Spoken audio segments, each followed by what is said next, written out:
Hello everyone, hi, welcome you back again. Mandarin के platform पे आप सभी का स्वागत है। जो इम्पोर्टेंट एडिटोरियल और आपके इंडियन एक्सप्रेस और हिंदू के अंदर आए हैं उनको देखते हैं, जो एग्जाम के पर्सपेक्टिव से इम्पोर्टेंट है और जिनको अभी हमने कवर नहीं किया है। सबसे पहले इंडियन एक्सप्रेस के अंदर पैट्रियट मिसाइल डिफेंस सिस्टम को लेकर के न्यूज़ आई है। तो ये एक्सप्लेन सेक्शन के अंदर बताया गया है। किसके अंदर? इंडियन एक्सप्रेस के अंदर।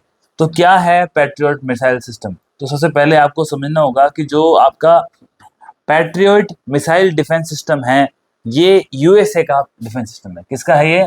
यूएसए का। और उसका नाम क्या है? पैट्रियट।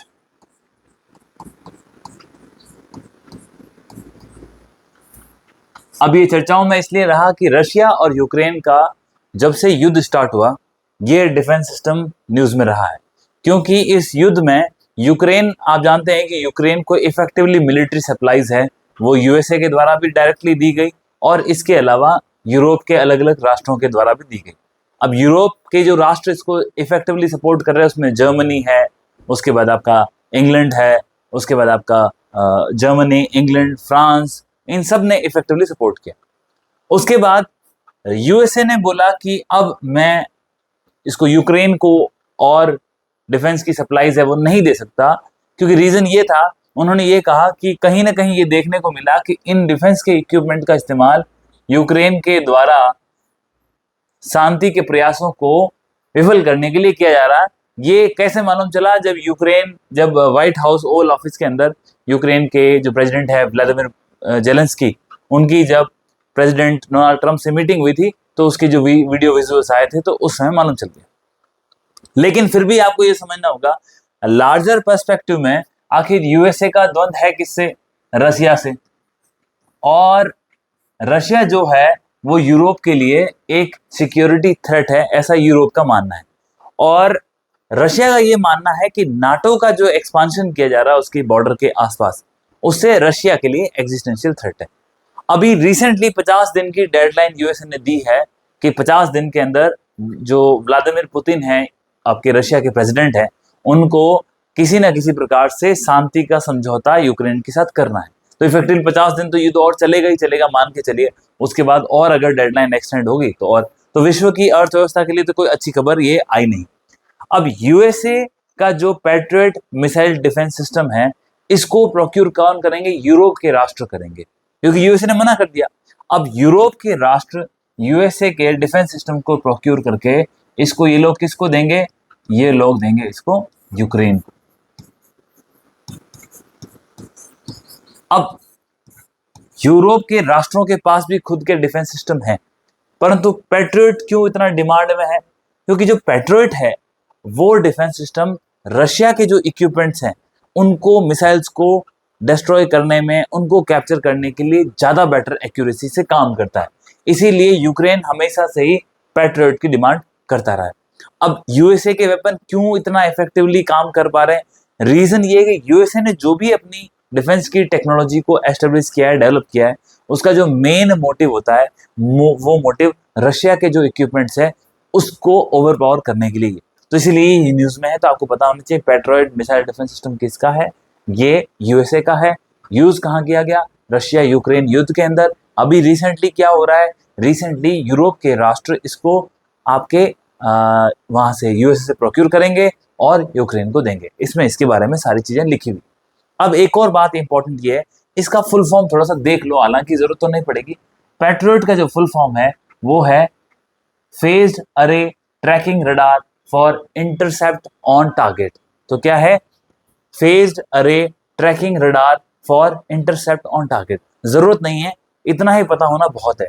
इसके अलावा भी जो यूएसए है उसके पास अपने डिफेंस सिस्टम है, जिसके अंदर कौन सा है? थर्ड है terminal high altitude area defence system. ये ऑलरेडी आई थिंक 2021 के मेंस के अंदर इसको 2 मार्क्स के अंदर पूछा गया था। और इसके अलावा जो आपका इजराइल का आयरन डोम है उसके डेवलपमेंट के अंदर भी यूएसए का रोल था। और एक और जो आपका वर्तमान में defence system, missile defence system, radar tracking जो न्यूज में है वो आपका है आयरन बीम।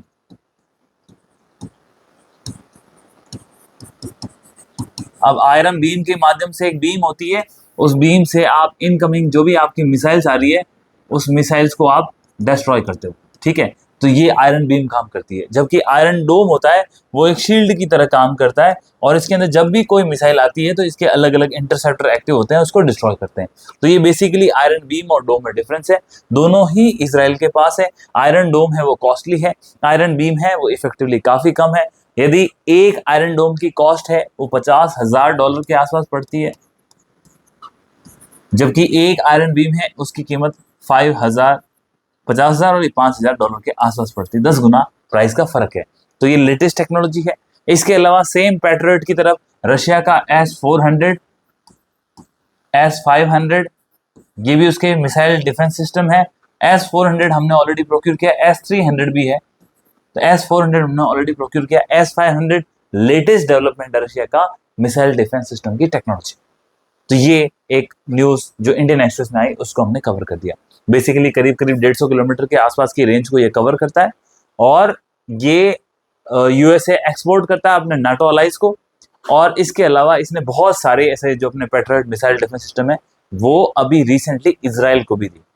और इजराइल जब खुद के बैलेंस करने लगा तो इजराइल से ये वेपन ट्रांसफर हुए यूक्रेन को। भाई यूएसए ने बोला होगा भाई आप उनको दे दो, और जो कंपनी ये बनाती है उस कंपनी का नाम है आपका रायथॉन टेक्नोलॉजी, ठीक है। रेथियन टेक्नोलॉजी इस कंपनी को बनाती है। बेसिकली इतनी डिटेल आपको निटी-ग्रिटी पता नहीं होना चाहिए, लेकिन ये जरूर पता होना चाहिए कि पैट्रियट क्या है, किसका है, कहाँ यूज हो रहा है, क्यों चर्चाओं में। आगे बढ़ते हैं हम नेक्स्ट न्यूज की तरफ। तो ये न्यूज बहुत इंपॉर्टेंट एडिटोरियल है जिसको समझना बहुत ज्यादा इंपॉर्टेंट है। आज की मेन थीम आप इसको मान सकते हैं। यहाँ पे सी राजमोहन बहुत ही वेल नोन ऑथर हैं, अच्छे अच्छे आर्टिकल्स आते हैं इनकी चीज़ों को आप एग्जाम में कोट भी कर सकते हैं। अब इसमें क्या है, हेजिंग अगेंस्ट अमेरिका की बात करी गई है। तो यहाँ पे क्या बात हुई है, तो आप जानते हैं कि ट्रंप साहब हैं, उनका जो ये सेकंड टेन्योर चल रहा है ट्रंप 2.0। अब इसके अंदर क्या हो गया, अब ट्रंप 2.0 में अमेरिका के प्रेसिडेंट डोनाल्ड ट्रंप का मेन एम है मागा, make America great again. Okay, तो ये तो इनका बेसिकली प्लान है कि मेरे को अमेरिका को ग्रेट बनाना है। बनाइए, हर कंट्री को अपनी कंट्री को ग्रेट बनाने का अधिकार है, बनाने भी चाहिए। लेकिन अमेरिका विश्व की एक सुपर पावर नेशन है। यूनाइटेड नेशन के अंदर इसका बहुत इंपॉर्टेंट रोल है। तो आप जब एक हेजेमनी हो, आप एक वर्ल्ड की पावर हो, तो ये नेचुरल रिस्पॉन्सिबिलिटी होती है आपकी कि आपको उस वर्ल्ड ऑर्डर को मेंटेन रखना है। अब डोनाल्ड ट्रंप की प्रेसिडेंशियलशिप में अमेरिका क्या कर रहा है, अनिश्चित पॉलिसियां लेके आ रहा है। और आप जानते हैं कि अनिश्चितता बहुत बड़ा आघात होता है किसी भी काम को करने के लिए। उसमें कोई सर्टेनिटी नहीं होती है, चीजें अस्त व्यस्त होती है, जैसा वर्तमान के अंदर हो रखा है। हम 2020-21 के अंदर जो कोविड की समस्या आई थी वो एक अनिश्चित समस्या थी जिसके बारे में पता नहीं था, तो सारे विश्व की अर्थव्यवस्था चरमाई। लेकिन उसके बाद धीरे धीरे हमने रिकवरी की।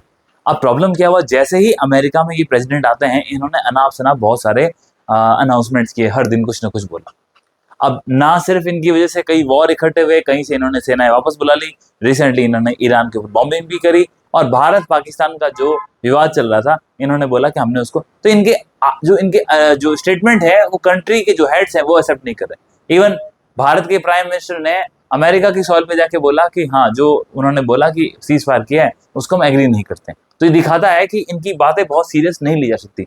लेकिन चूंकि ये सुपर पावर है, तो ये क्या कर रहा है, ये दुनिया के जो world order, establish world order को डिस्टर्ब कर रहा है। इसी बात को इन्होंने यहाँ जस्टिफाई किया। कैसे? सबसे पहले इन्होंने बोला कि देखो, आप सबसे पहले आप यूरोप को लो। यूरोप एक यूएसए का सेकेंड वर्ल्ड वॉर के बाद से ही एक मेन इंपॉर्टेंट अलाई रहा है। आप जानते हैं कि सेकेंड वर्ल्ड वॉर में यूरोप का बहुत स्ट्रांगली सपोर्ट किया अमेरिका ने, और अमेरिका का भी सपोर्ट किया, और अमेरिका के फाइनेंशियल हेल्प से यूरोप ने वर्ल्ड वॉर सेकंड जीता भी। और जीतने के बाद अमेरिका की पावर है वो विश्व के अंदर बढ़ गई। जब ये अमेरिका की पावर विश्व के अंदर बढ़ गई, तो इस यूरोप को यूएसएसआर के अगेंस्ट में सिक्योरिटी देने का काम किसने किया? अमेरिका ने किया। और इसी के संदर्भ में उसने नाटो का गठन किया, नॉर्थ अटलांटिक ट्रीटी ऑर्गेनाइजेशन। भाई अटलांटिक जो ओशन है, उस ओशन के दोनों तरफ की कंट्री से मिलकर इन्होंने नाटो बनाया। आज नाटो के अंदर करीब करीब अच्छे खासे देश हो गए, 32 राष्ट्र मिल चुके हैं फिनलैंड और स्वीडन के ऐड होने के बाद। अब यूरोप आज द्वंद्व में है। हो क्या रहा है, रिसेंटली यूरोप के ऊपर डोनाल्ड ट्रंप ने 30% टैरिफ का अनाउंसमेंट किया कि जितना भी माल यूरोप से बन के अमेरिका की धरती पर आता है उसके ऊपर मैं 30% इंपोर्ट टैक्स लगाऊंगा। तो उन्होंने घोषणा कर दी और ये लग गए। अब आप उसको कुछ समय के लिए रोक सकते हो, डिरेल कर सकते हो, वो अलग बात है, उससे बातचीत हो सकती है, लेकिन उन्होंने अनाउंसमेंट कर दिया। यूरोप बोलता है कि विश्व के अंदर इतने राष्ट्र हैं, हम आपके सबसे पुराने साथी हैं सेकेंड वर्ल्ड वॉर के बाद से, आप हमारे साथ ऐसा कर रहे हो। दूसरा, नाटो के अंदर एक्सपेंडिचर बढ़वा दिया यूरोप का। तो अब कुल मिला के यूरोप को ये एहसास हो रहा है कि अब तो मैं अपनी सिक्योरिटी के लिए खुद ही जिम्मेदार हूं, यानी कि मेरी सेल्फ ही मेरी रक्षा कर सकती है। अब जब मैं ऐसा कर सकता हूं तो मुझे दो चीजों से दूर होना पड़ेगा। एक है आपका यूएसए और एक है आपका चाइना। देखो, यूएसए तो ऑलरेडी बहुत पुराना अलाई है और चाइना पर इकोनॉमिक डिपेंडेंस बहुत ज्यादा है यूरोप की। यूरोप तो बहुत बुरे अर्थव्यवस्था के दौर से निकला, करीब करीब 15 साल यूरोप कैसे निकल गए, तो प्रोग्रेस तो कर नहीं पाया। आज भी जो यूरोप की इकोनॉमिक ग्रोथ है वो 1% के आसपास है, 1 से 1.5%, तो बहुत ही कम ग्रोथ है। तो वो यूरोप की अर्थव्यवस्था चाइना पे बहुत बुरी तरह से डिपेंड है। अब इसको दूर करना खुद चैलेंज है यूरोप के लिए। अब दूसरी तरफ यूएसए इसके एक्सपेंडिचर को बढ़ा रहा है। अब यूएसए और यूरोप अलग तो कभी नहीं हो सकते, लेकिन वो कोशिश क्या कर रहे हैं यूरोप के राष्ट्र, हमें किसी न किसी प्रकार से अपनी जो रिस्क है इन दोनों ही राष्ट्रों के संबंधों को, इसको कम करना है। अब कैसे कम कर सकते हो, इसके लिए यूरोप के पास ऑप्शन है कि वो नए नए राष्ट्रों के साथ संबंध बनाए। उसमें भारत भी हो सकता है, उसके अंदर ऑस्ट्रेलिया भी हो सकता है, उसमें साउथ कोरिया और एशियन कंट्रीज भी हो सकती है। तो ये यूरोप के द्वारा प्रयास किए जा रहे हैं कि हम कैसे अपनी जो रीच है इन दोनों राष्ट्रों से कम करके दूसरों के साथ बढ़ाएं। ये कभी भी पॉसिबल नहीं है कि यूरोप इन दोनों से दूर हो जाए, स्पेशली अमेरिका से तो यूरोप दूर हो ही नहीं सकता, क्योंकि वो नाटो का एक इफेक्टिव पार्टनर है और नाटो एक मिलिट्री ऑर्गेनाइजेशन है जो सिक्योरिटी प्रोवाइड करता है। तो ये अलग तो हो नहीं सकते, लेकिन डिपेंडेंस कम की जा सकती है। क्यों कम करनी है? क्योंकि जो डोनाल्ड ट्रंप की पॉलिसीज है वो तो अमेरिका को ग्रेट बना रही है। जब आप अमेरिका को ग्रेट बनाओगे तो आप हमें नहीं छोड़ रहे। भाई आप ये सोचो, डोनाल्ड ट्रंप का अगर ओरिजिन देखा जाए तो बेसिकली वो यूके से है, मतलब कि इंग्लैंड से है। उनके एंसेस्टर्स फॉरफादर्स अमेरिका इंग्लैंड से आए, उनके रिलेशन है मैट्रिमोनियल वो भी वहां से। अब ये सब होने के बाद भी वो जो इंग्लैंड है उसके लिए कोई रियायत नहीं है उनके मन में, वो क्लियर है। उसके बाद अभी रिसेंटली जो फ्रांस के एमानुएल मैक्रोन है वो यूके गए थे और वहां पे जाके उन्होंने बोला कि हमें कहीं ना कहीं अपनी यूएसए पे डिपेंडेंस कम करनी। जब हेड ऑफ द स्टेट है वो ऐसे स्टेटमेंट दे रहा है तो ये रिफ्लेक्ट करता है कहीं ना कहीं कि वास्तव में कोई ना कोई पॉलिसी शिफ्ट चल रही है। इसी बात को सी राजमोहन ने इफेक्टिवली यहाँ पे रखा है। यूरोप के लिए उन्होंने दो एग्जाम्पल कोट किए, एक यूके का, एक फ्रांस का। वो दोनों ही प्रयास कर रहे हैं कि वो अपने डिपेंडेंस को कम कर रहे हैं। अब कैसे कम करते हैं धीरे धीरे देखने को मिलेगा, क्योंकि अमेरिका की जो बातें हैं वो क्लियर है, वो किसी प्रकार से यूरोप के लिए हितैषी नहीं है। ये तो हो गई एक बात। अब दूसरी तरफ इन्होंने बोला एशिया चलते हैं। एशिया की बात करी इन्होंने, बोला एशिया के अंदर यदि आप यूएसए के सबसे इंपॉर्टेंट अलाइज को देखें तो एक आपको मिलेगा जापान, फिर आप लार्जर एशिया को देखें तो आपको ऑस्ट्रेलिया मिलेगा जो इस रीजन में है, और फिर आपको कौन मिलेगा? South Korea. अब यहां पर जापान के ऊपर भी 20% के इंपोर्ट टैरिफ की बात करती है कि जापान के जो भी गुड्स, ऑटोमोबाइल के जो भी पार्ट्स यूएसए की लैंड पर आएंगे उनके ऊपर टैक्स लगे। अब बेसिकली ये सारा का सारा जो ड्रामा चल रहा है वो मेक अमेरिका ग्रेट के लिए है, और इसका मेन संदर्भ यही है कि जितना भी हमारी जिन कंट्रीज के साथ हमारा ट्रेड डेफिसिट है उसको इक्वल टर्म्स में कैसे भी लेके आया जाए। अब जापान, आप जानते हैं कि जब हिरोशिमा और नागासाकी के ऊपर बॉम्ब गिराए गए उसके बाद से इसने अपनी जो मिलिट्री पावर है वो बिल्कुल खत्म कर दी। आज इनके पास अपनी खुद की आर्मी नहीं है, और जो आर्मी है वो बेसिकली बेयर मिनिमम है कि अपनी कहीं ना कहीं डिफेंस को एस्टेब्लिश कर सके। और ये किसके ऊपर डिपेंड है जापान? सारे कंप्लीटली ये यूएसए के ऊपर डिपेंड है। तो अब जापान के जो प्रेसिडेंट हैं इसी बार उनका स्टेटमेंट आया और उन्होंने बोला हम मानते हैं कि अमेरिका हमारा रिलायबल पार्टनर है, लेकिन रिलायबल पार्टनर होने के कारण हम अपनी सोवरेनिटी तो किसी को नहीं रख सकते किसी के पास। हमें देखना पड़ेगा कि हमारे लिए क्या इंपॉर्टेंस है। इसीलिए जापान अपने खुद के रिलेशंस को इंडिया, एशियन कंट्रीज और कहीं ना कहीं चाइना से सुधारने में लगा है। ऐसा रिसेंटली जो जापान के प्राइम मिनिस्टर इसीबा की विजिट्स हैं वो जस्टिफाई करती है। फिर उसके बाद आप ऑस्ट्रेलिया की बात करो। ऑस्ट्रेलिया के जो प्राइम मिनिस्टर हैं मिस्टर एंटनी, वो रिसेंटली चाइना पे विजिट पे हैं। और दूसरी तरफ ये ऑकस का पार्ट है, ये क्वाड का पार्ट है। कल ही मैंने आपको बताया था कि इन्होंने एक्सरसाइज कंडक्ट करी थी तालिस्मान सरहद, जिसके अंदर 19 कंट्रीज ने पार्टिसिपेट किया, जो पैसिफिक को टारगेट करने के लिए की। तो वो कहीं ना कहीं दिखाती है कि ये जो मिलिट्री ग्रुपिंग्स हैं टारगेट तो चाइना को कर रहे हैं, लेकिन चाइना के प्राइम मिनिस्टर की रिसेंट चाइना विजिट ये भी दिखाती है कि चाइना से बैलेंस कर रहा है, क्योंकि इनको भी लगता है, देखो ऑस्ट्रेलिया बहुत इंपॉर्टेंट अलाई है यूएसए का, और ऑस्ट्रेलिया की फॉरेन पॉलिसी का सबसे इंपॉर्टेंट पिलर यूएसए है, जैसे इजराइल के लिए यूएसए है। फिर भी यहां पे मिस्टर एंटनी ने कल ही स्टेटमेंट दिया था कि देखो, मैं मेरी सोवरेनिटी को जिस प्रकार से वो अमेरिका को ग्रेट बनाना चाहते हैं, मैं ऑस्ट्रेलिया को ग्रेट बनाना चाहता हूं, तो मुझे उस हिसाब से काम करना पड़ेगा। तो ये चीजें दिखाती है कि कहीं ना कहीं जो अमेरिका है अपने रिलेशंस को इस्तेमाल कर रहा है ट्रेड के लिए, जबकि दूसरी कंट्रीज हैं वो अपनी पॉलिसीज में शिफ्ट लेके आ रहे हैं। अब ये चीजें दिखाती है कि कहीं ना कहीं विश्व के अंदर बहुत बड़े बदलाव हो रहे हैं अमेरिका की जो प्रेजेंट जो गवर्नमेंट है उनके कारण। अब भारत के लिए भी चैलेंज है, बिल्कुल है, लेकिन भारत एक पार्टनर है। लेकिन भारत ने अपने अतीत में ऐसे बहुत सारे एग्जाम्पल्स देखे हैं, इतने बहुत सारे चैलेंजेस झेले हैं, जिससे भारत ने हर बार बदलाव को झेला है। कैसे? 1962 के अंदर हमारे प्राइम मिनिस्टर जवाहरलाल नेहरू एक बात कहते थे, हिंदी चीनी भाई भाई। तो उन्हें बड़ा ही ट्रस्ट था कि चाइना तो ऑल वेदर फ्रेंड है और चाइना के साथ हमारे पीसफुल रिलेशन रहेंगे। इवन हमने दलाई लामा को हमारे यहाँ पे शरण भी दी थी और पंचामृत की बातें चलती थी, म्यूचुअल ट्रस्ट था। तो ये तो बिल्कुल तय था 1962 के अंदर हमारे लीडरशिप के तहत कि भाई हिंदी चीनी भाई भाई, हमें चाइना से कोई खतरा नहीं है, हमें बॉर्डर पे फेंसिंग करने की आवश्यकता नहीं है, उस तरफ हमें ध्यान देने का जरूरत नहीं है।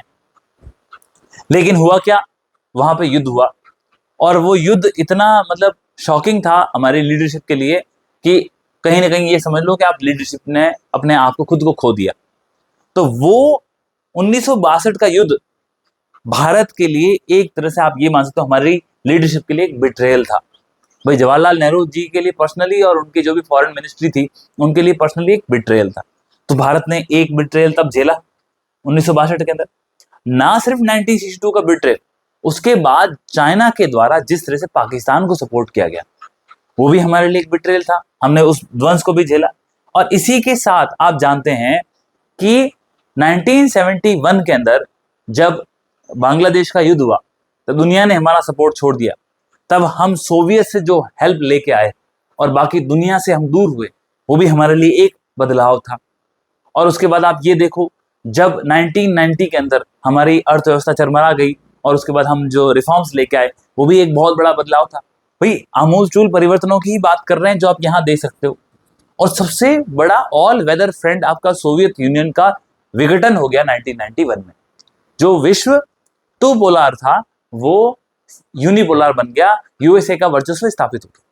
तो ये भारत ने ऑलरेडी अतीत में बहुत सारे लेसन सीख रखे। तो भारत तो इन रास्तों से भी निकल जाएगा, ऐसा भारत का अतीत दिखाता है, ऐसा सी राजमोहन कहते हैं।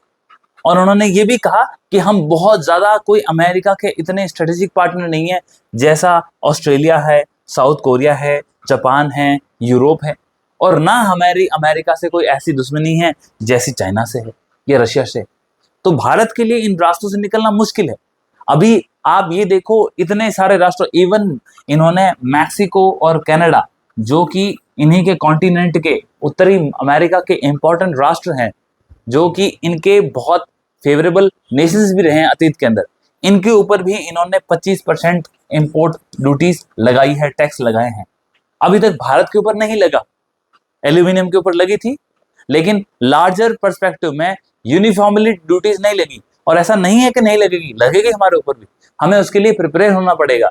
परंतु आपको ये भी समझना होगा कि भारत इन रास्तों से निकल सकता है, ऐसा इनका आर्गुमेंट है। यही हमने बात यहाँ पे इस आर्टिकल में देखी। तो ये आई होप आपको चीज समझ में आई होगी। अब ये क्या है, ये पूरी जिस्ट बनती है एक सारे के सारे विश्व के परिदृश्य में कि क्या कैसे रिलेशंस बन रहे हैं। छोटी छोटी चीजों को कनेक्ट करके आप बहुत अच्छे से आंसर या अपनी बात को रख सकते हैं। यही इस आर्टिकल का जिस्ट था। नेक्स्ट आर्टिकल हमारे BR गुरु प्रसाद जी ने लिखा है। ये national institute of advance studies के अंदर पार्ट रहे हैं और इसरो के भी आप इंपॉर्टेंट पिलर रहे हैं, तो इनकी बात में दम है।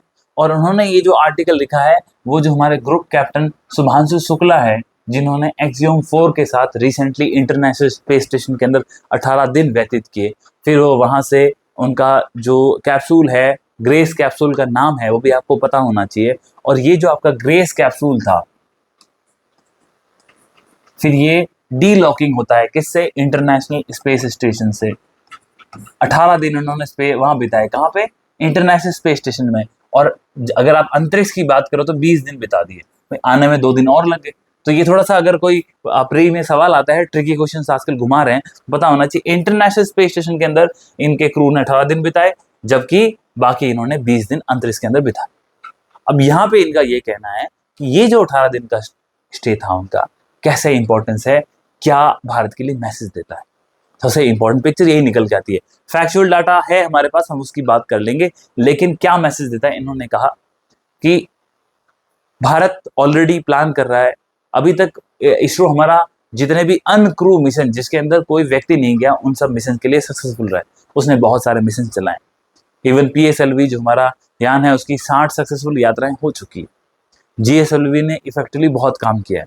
मंगल ग्रह, चंद्रयान के लिए हमारे मिशन ऑलरेडी इफेक्टिवली काम कर रहे हैं। हम चंद्रयान 4 के लिए काम कर रहे हैं, 3 तक हम सक्सेसफुल रहे। तो बहुत अचीवमेंट है हमारे पास अनक्रू मिशन। गगनयान के माध्यम से हम क्या प्रयास कर रहे हैं कि हम पहली बार क्रू मिशन को भेज रहे हैं। तो इसमें आप 3 एस्ट्रोनॉट्स को भेजोगे, जो इनको हम व्योमनॉट्स कह रहे हैं। तो ये पहली बात तो हमारे लिए गगनयान के लिए ये क्रू मिशन है। व्यक्ति को स्पेस में भेजना बाकी चीजों से बहुत अलग होता है, क्योंकि उनको इफेक्टिवली आपको वापस लेके आना है। और उसके अलावा ये जो गगनयान मिशन है आपका, अब इस गगनयान मिशन के तहत जिसको हम, जो भी हमारे यात्री जा रहे हैं, जिसके अंदर ये शुभांशु शुक्ला जी खुद इसके पार्ट है, तो शुभांशु शुक्ला जी इसके पार्ट है। अब आप ये समझो, जो आपका ये एक्सियोम 4 गया, जिसके अंदर भारत ने इनको भेजा, तो फ्री ऑफ कॉस्ट तो नहीं भेजा, करीब करीब 500 करोड़ रुपए से ऊपर पैसे हमने इनको भेजने में खर्च किए। अब ये जो 500 करोड़ रुपए क्यों खर्च किए, उसका रीजन ये, आप देखो करीब करीब 8 महीने बिताए हैं इन्होंने, कहां पे, अमेरिका के अंदर। और अमेरिका के अंदर जो भी स्पेस की फैसिलिटीज है, वहां उन्होंने ट्रेनिंग हासिल करी, अपने आप को फिट बनाया एक्सियोम 4 के लिए, ताकि वो स्पेस में जा सके, इंटरनेशनल स्पेस स्टेशन में जा सके। और वहां जाने के बाद उन्होंने बहुत सारी चीजें सीखी होगी, ट्रेनिंग मॉड्यूल सीखा होगा। और ना सिर्फ बल्कि इन्होंने जो नासा की खुद की जो फैसिलिटीज हैं उसमें गए। अब ये जाने के बाद किसी भी व्यक्ति का 20 दिन का स्टे इंटरनेशनल स्पेस स्टेशन करना बहुत इंपॉर्टेंट बात। और इनके साथ जो मिस्टर पैटी थे, जो USA के सिटीजन हैं, वो तो ऑलरेडी 5 ही बार इनके साथ गए हैं, जो इस बार इस मिशन के हेड थे। तो ये दिखाता है कि भारत इन चीजों का इस्तेमाल, एक्सपीरियंस अपने गगनयान मिशन के लिए करना चाहता है। और ना सिर्फ गगनयान, बल्कि हमारी जो टेक्नोलॉजीज हैं उसके अंदर कहीं ना कहीं एक अच्छा इंसाइट मिलेगा ग्रुप कैप्टन शुभांशु शुक्ला की यादों के माध्यम से। उनके जो एक्सपीरियंस है वो हमें हेल्प करेगा। तो ये कहीं ना कहीं एक लीडरशिप के द्वारा चीजों को डेवलप करने का प्रयास है। जब ये स्पेस में थे तो इनके द्वारा एक बात कही गई थी, अगर आपने फॉलो किया हो, तो इन्होंने कहा था कि जो फर्स्ट इंडियन जो स्पेस में गए हमारे राकेश शर्मा साहब, बोला वो मेरे लिए एक इंस्पायरेशन का काम करते हैं और उन्होंने मुझे इंस्पायर किया कि मैं भी स्पेस में जाऊं। उसी प्रकार से आज ग्रुप कैप्टन शुभांशु शुक्ला हमारे बहुत सारे बच्चों को, हमारे यूथ को एस्पायर करते हैं कि वो भी स्पेस की तरफ बढ़ें, हमारे राष्ट्र का नाम गौरवान्वित करें। और ना सिर्फ ये, बल्कि इस मिशन से क्या होगा, जो आपका स्टेम है, साइंस, टेक्नोलॉजी, फिर आपका इंजीनियरिंग, मैथमेटिक्स, इन सब्जेक्ट्स के अंदर लड़के लड़कियों की रुचि बढ़ेगी, इंटरेस्ट क्रिएट होगा कि कैसे हम इस फील्ड में जा सकते हैं। ऐसे कई शुभांशु शुक्ला भविष्य के अंदर और बनाए जाएंगे। तो इससे भारत अपने आप को क्रू मिशन की तरफ धकेल रहा है। हम हमारे को खुद को, हमारे राष्ट्र को आगे लीप फ्रॉग की तरफ लेके जा रहे हैं, जिसके माध्यम से हम क्या कर सकें, इन चीजों को डेवलप करके भारत के इसरो को एक नई ऊंचाइयों पर एस्टेब्लिश कर सके। तो ये इनका मेन बात कहने का मतलब ये था। और ना सिर्फ ये, इन्होंने यही बोला कि इसके अलावा जो और भी हमारे साथ, अब जो ये गगनयान मिशन जा रहा है, इसके लिए हम 4 एस्ट्रोनॉट को तैयार कर रहे हैं। उस 4 में से एक आपके खुद शुभांशु शुक्ला जी हैं। तो अब क्या होगा, ये खुद लीड कर सकते हैं। अब देखो, एक्सियोम 4 था, वो कहाँ गया आपका, इंटरनेशनल स्पेस स्टेशन गया। जबकि जो हमारा गगनयान मिशन है, ये केवल लो अर्थ ऑर्बिट के अंदर जाएगा। देखो बड़ा डिफरेंस है। इंटरनेशनल स्पेस स्टेशन के लिए डॉकिंग होती है, फिर वहां से आप जाते हो। यहाँ पे इंटरनेशनल स्पेस स्टेशन में आप माइक्रो ग्रेविटी को फील करते हो। जब आप नीचे आते हो तो आपको ग्रेविटी, गुरुत्वाकर्षण फील होता है। आप समझ रहे हो। अब माइक्रो ग्रेविटी की कंडीशन में, जो माइक्रो ग्रेविटी में क्या होता है, जो आपका बॉडी का ब्लड है वो आपके ब्रेन की तरफ स्टोर होता है। तो उससे कई बार क्या होता है, फिर आप ये बोल सकते हो कि कई स्लीपिंग डिसऑर्डर हो गया, मेंटल डिसऑर्डर्स हो गए, आपकी याददाश्त में कमी होना, ये सारी चीजें इन्हीं से होती है। तो माइक्रो ग्रेविटी आपको स्पेस में फील होती है, जबकि ग्रेविटी जब आप वापस आते हुए आपका एयरक्राफ्ट जाता है, उस वक्त आपको फील होती है। तो ये चीजें इन्होंने एक्सपीरियंस की है।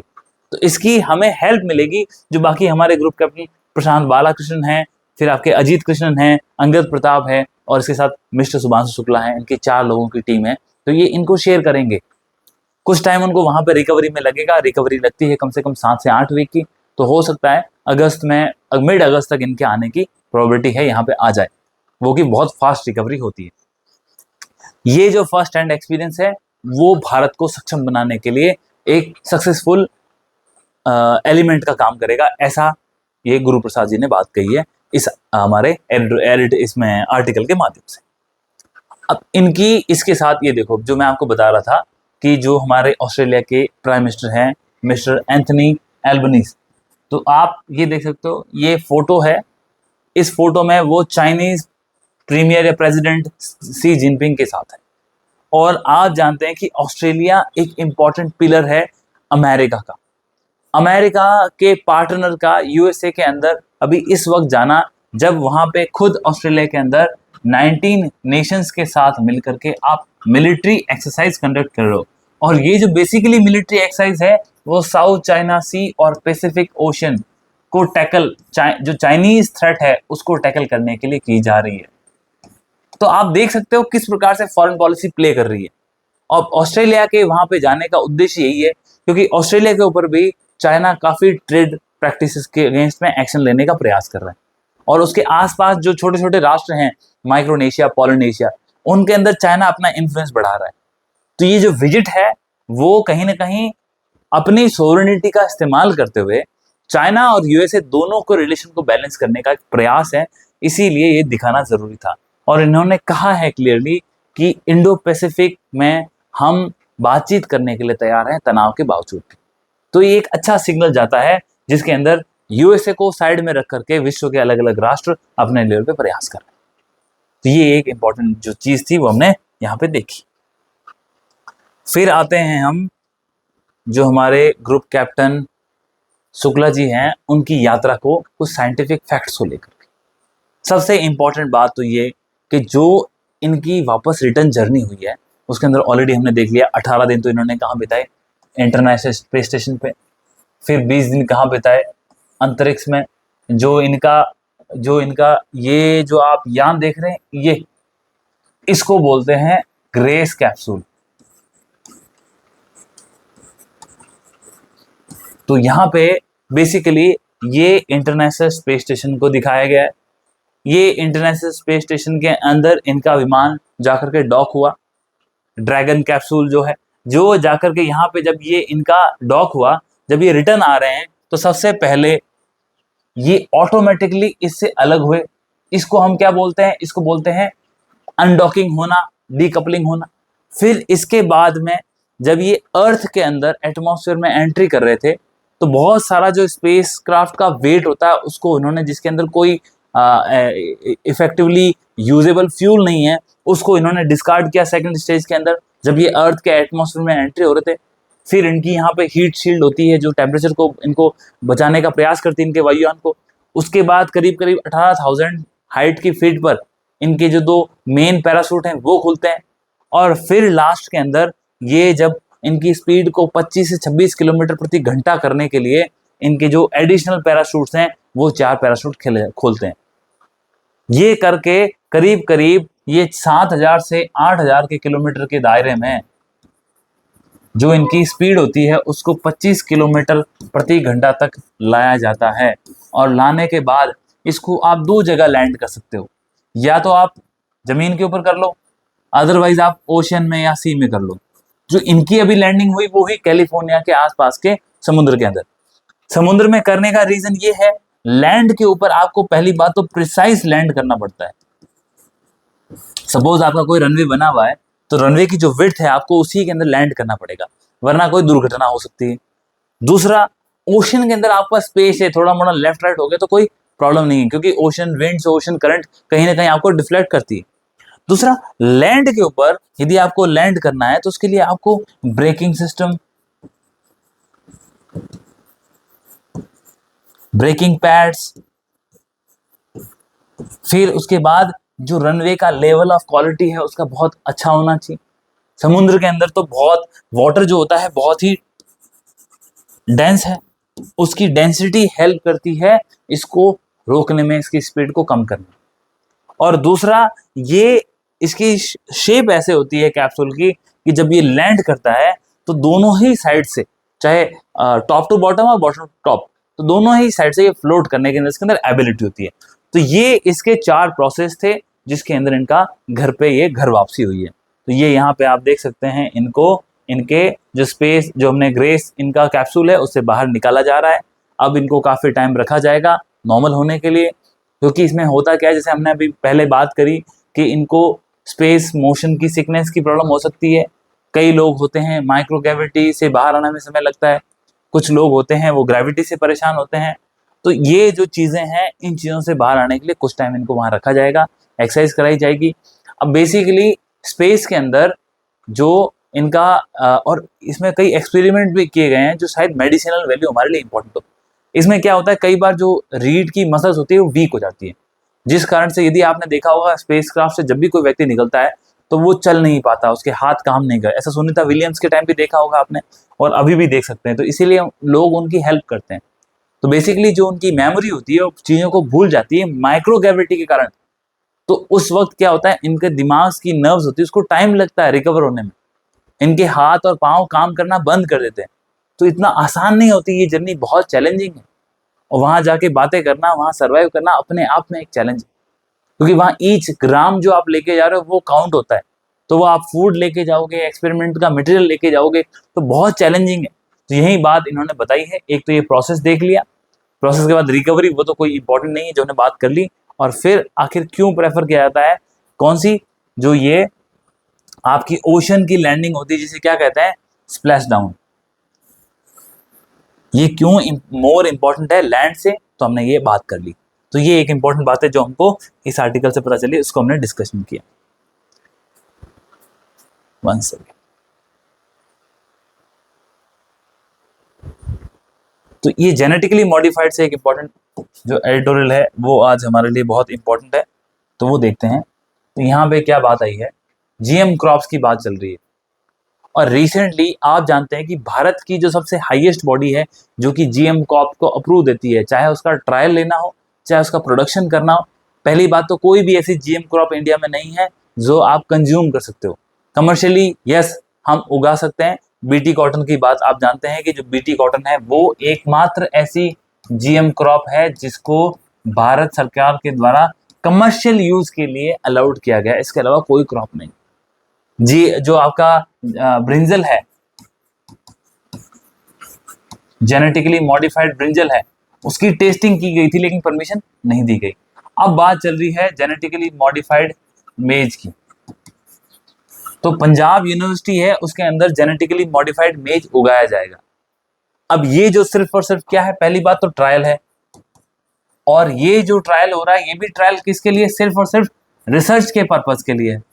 कहीं ऐसा नहीं है कि कल को हम इसको उगाएंगे और कोई यूज करेंगे, ऐसा कोई प्लान नहीं है। तो जीएम मेज है वो ट्रायल बेसिस के ऊपर रिसर्च पर्पज के लिए इस्तेमाल हो रहा है, ऐसी बात उठी। अब आपको सिंपल एक बात जरूर पता होनी चाहिए इसमें कि जो ये अप्रूवल देती है वो अप्रूवल देने वाली बॉडी कौन है हमारी, उसका आपको पता होना चाहिए। तो हमारी जो अप्रूवल देने वाली बॉडी है उसने अभी इसको वर्तमान में परमिशन दिया है, वो है आपकी जेनेटिकली इंजीनियरिंग अप्रेजल कमेटी।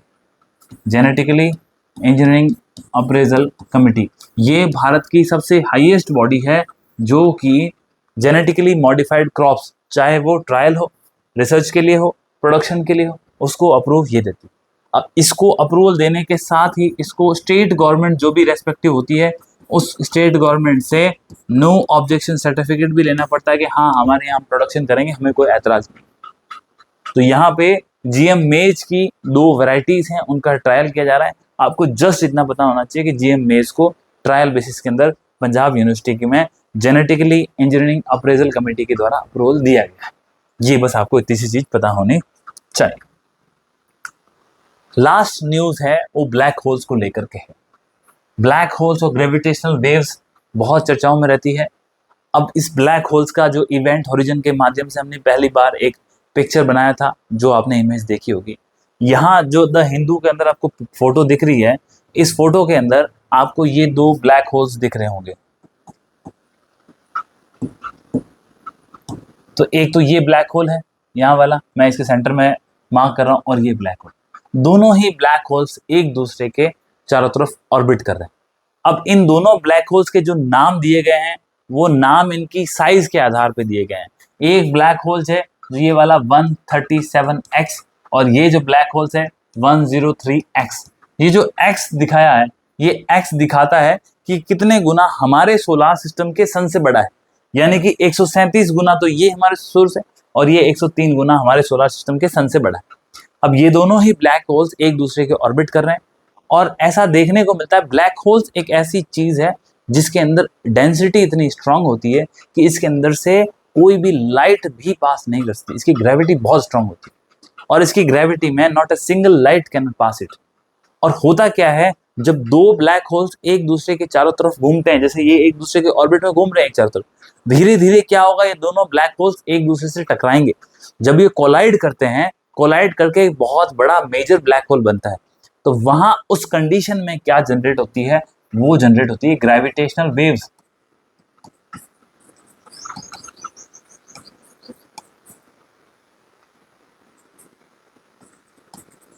और ये जो ग्रेविटेशनल वेव्स हैं ये लॉन्ग डिस्टेंस कवर करती है, पूरा जो आपका स्पेस का वेब है उसमें निकलती है। और ये जो ग्रेविटेशनल वेव्स हैं ये होती भी वीक हैं, लेकिन डिस्टेंस लॉन्ग ट्रेवल करती है।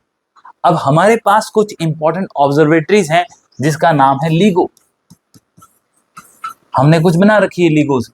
अब ये जो लीगो ऑब्जर्वेटरी होती है वो ग्रेविटेशनल ऑब्जर्वेटरी है, ग्राउंड बेस्ड होती है, जमीन में बनाई होती है। जब ये ऐसी कोई ग्रेविटेशनल वेव जब ब्लैक होल्स कोलाइड होते हैं, जनरेट होती है, उसको हमारे अर्थ के ऊपर जहां जहां हमने लीगो बना रखी है वो इसको ऑब्जर्व करते हैं।